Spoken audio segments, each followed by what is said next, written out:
2026년 7월 1일부터 중국에서 전격 시행된 중화인민공화국 민족단결진보촉진법. 여러분은 이 법령이 왜 여러분의 안전과 존엄을 한순간에 무너뜨릴 수 있는지 알고 계십니까? 이 법은 지난 3월 전국인민대표대회에서 찬성 2,756표, 반대 3표, 기권 3표라는 압도적인 표차로 통과되었으며 서문과 7개 장, 65개 조항으로 구성되어 있습니다. 그중 가장 논란이 되는 것이 제613조, 이른바 역외 적용 조항입니다. 국경 밖에 있는 외국인이라 해도 중국 당국이 민족 분열이나 단결 저해를 조장했다고 판단하는 행위를 했다면 법적 책임을 묻겠다는 뜻입니다.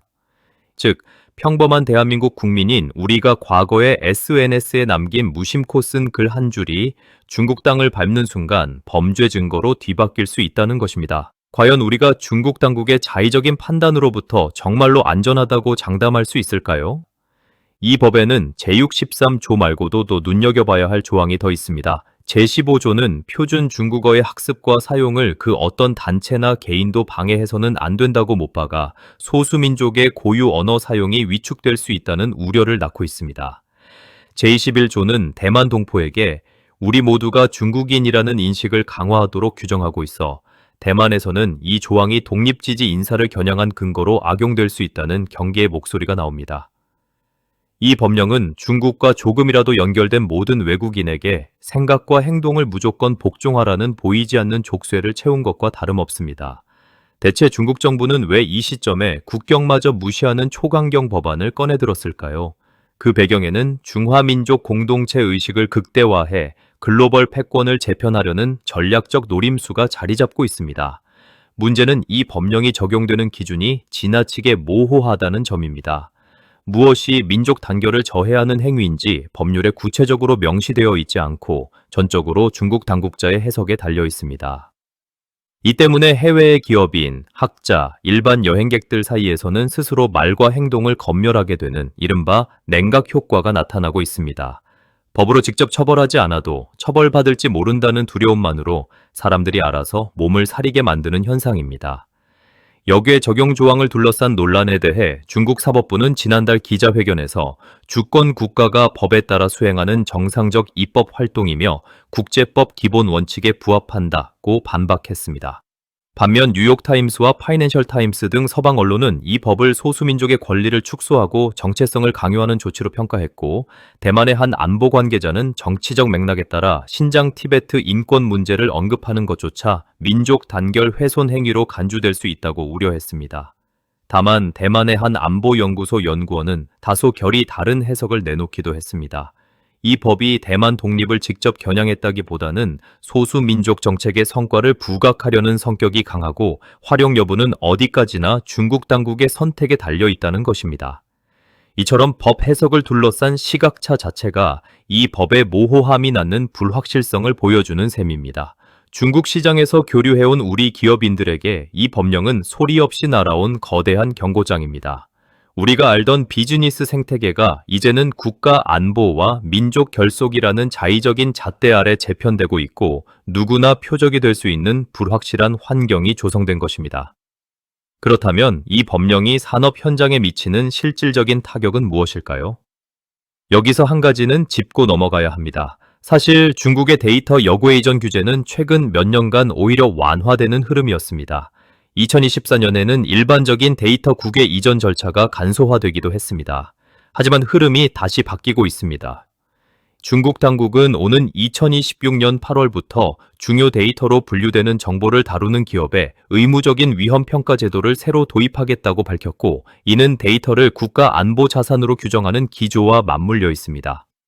중국 현지에 거점을 둔 한국 기업 입장에서는 자사가 다루는 데이터가 이 중요 데이터에 해당하는지부터 다시 따져봐야 하는 부담이 새로 생긴 셈입니다.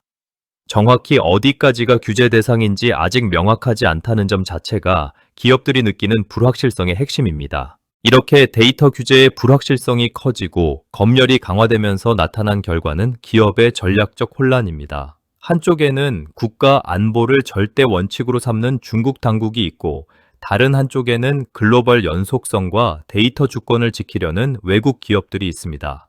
이 둘의 정면 충돌 속에서 외국계 기업들은 중국의 규제 요구와 본사의 데이터 보호 방침 사이에 끼어 사면촉에 빠졌습니다. 규제에 맞추자니 핵심 경쟁력을 잃고 거부하자니 중국 시장에서 퇴출당할 위기입니다. 문제는 여기서 끝나지 않습니다. 외국계 대기업이 이 리스크를 피하려고 공급망을 갑자기 수정하면 그 아래에 있는 한국의 중소협력사들은 납품 체계와 결제 시스템이 한순간에 흔들리는 2차 피해를 겪게 됩니다. 단순한 정치 이슈가 아니라 기업의 생존과 직결된 경영 환경 자체가 무너지고 있는 것입니다. 이렇게 협력사까지 줄줄이 흔들리는 동안 정작 이 화려한 규제 강화라는 간판 뒤의 실상은 어떨까요? 중국 당국은 민족 단결법과 데이터 보안 강화가 국가 안전을 위한 조치라고 홍보하지만 앞서 살펴봤듯 중요 데이터의 범위조차 아직 명확히 정리되지 않은 상태입니다.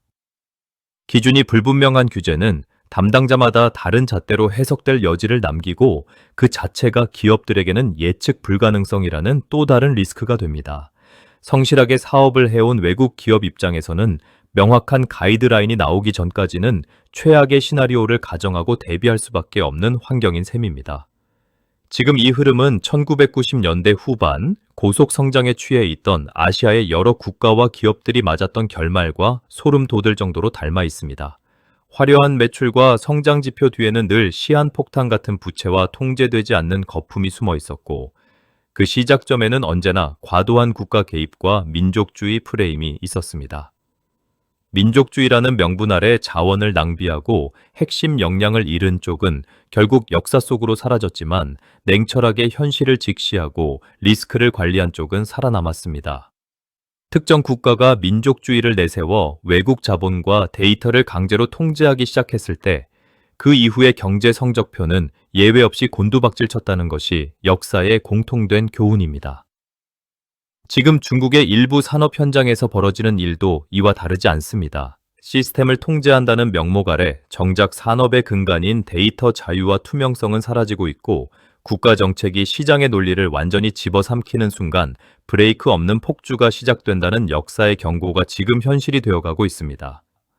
이 폭주가 구체적으로 시스템을 무너뜨리는 지점은 바로 예측 가능성의 상실입니다. 정교하게 설계되었어야 할 국가 시스템이 민족주의라는 단 하나의 명분에 매몰되면서 경제의 핵심인 신뢰 자체가 회복하기 어려운 수준으로 무너지고 있습니다. 상급 기관에 보고할 때는 오로지 단결이라는 수치만 강조하다 보니 정작 실물 경제 현장에서 터져나오는 데이터 공백과 공급망 마비는 아무도 책임지려 하지 않습니다. 데이터가 막히니 공장이 멈추고 공장이 멈추니 대외 신용도가 급락하는 연쇄 반응이 일어나고 있습니다. 이런 흐름 속에서 외국 기업들이 중국을 안전한 투자처로 바라볼 수 있는 신뢰 기반 자체가 증발해버린 것입니다. 이런 것이 경제의 시스템 붕괴는 결국 가장 약한 고리인 개인과 소상공인의 삶을 정면으로 타격합니다. 국가 간의 갈등이 어떻게 평범한 이웃들의 생계를 벼랑 끝으로 밀어내는지 그 고통의 경로는 우리 삶의 가장 가까운 곳에서 나타납니다. 중국 현지에서 일자리를 잃고 귀국하는 청년들, 중국 관련 사업에 노후 자금을 투자했다가 결제 지연으로 밤잠을 설치는 소상공인들이 바로 그들입니다. 이들에게 이번 법령은 결코 먼 나라 뉴스가 아닙니다. 대기업은 자본과 인력으로 리스크를 분산하며 대안을 찾을 수 있지만 자금력이 부족한 중소기업과 영세 사업자들은 대금 결제 시스템이 한 번만 멈춰도 회사가 휘청거리는 치명적인 상황에 놓입니다. 왜 내 퇴직금이 정치적 소용돌이 때문에 녹아내려야 하는가라는 비명은 국가의 결정이 어떻게 개인의 존엄과 생존권을 짓밟는지 보여주는 차가운 증거입니다. 그렇다면 모두가 당하고만 있었을까요? 그렇지 않습니다. 이런 난리통 속에서도 위기를 기회로 바꾸는 기업들에게는 공통된 대응 방식이 있습니다. 핵심은 분리와 분산입니다. 첫 번째는 데이터를 용도별로 나눠서 관리하는 전략입니다. 중국 당국이 요구하는 현지 서버 저장 의무는 지키되 그 데이터를 가공해 수익을 내는 핵심 알고리즘과 글로벌 통합 재무 데이터는 중국 국경 밖 클라우드에 따로 분리해 보관하는 방식입니다. 당국이 볼 수 있는 데이터와 그렇지 않은 데이터를 물리적으로 나누는 접근입니다. 두 번째는 생산 거점을 다변화하는 것입니다. 실제로 국내 주요 전자반도체 기업들도 최근 베트남과 인도로 생산 비중을 조정하는 움직임을 보이고 있는데, 다만 이는 이 법 하나 때문이라기보다 미국의 관세 정책이나 현지 세제 변화 등 여러 리스크가 겹친 결과에 가깝습니다. 즉, 지금 필요한 건 이 법 하나만 보고 반응하는 것이 아니라 여러 리스크를 한꺼번에 놓고 생산과 데이터 구조를 분산해두는 종합적인 대응입니다. 리스크 관리 비용을 아까운 지출이 아니라 생존을 위한 필수 보험료로 보는 태도가 결국 위기 속에서 살아남는 기업과 그렇지 못한 기업을 가르는 지점입니다. 지금까지 살펴본 것처럼 올해 7월부터 본격화된 중국의 민족 단결법과 데이터 통제는 글로벌 비즈니스 지형을 크게 흔들고 있습니다. 핵심은 분명합니다. 중국 경제의 폐쇄성이 강화되는 지금, 과거와 같은 방식의 묻지마 투자는 더 이상 생존 전략이 될 수 없습니다. 앞으로 취해야 할 대응 전략은 상황별로 다르게 가야 합니다. 첫째, 최악의 시나리오에 대비해 지금 중국 관련 자산 비중이 지나치게 높다면 자산 배분을 재점검하십시오. 둘째, 평범한 시나리오에서는 중국 직접 투자보다 중국의 규제 영향권 밖에서 생산기지를 다변화한 기업을 주목하는 것이 현명합니다.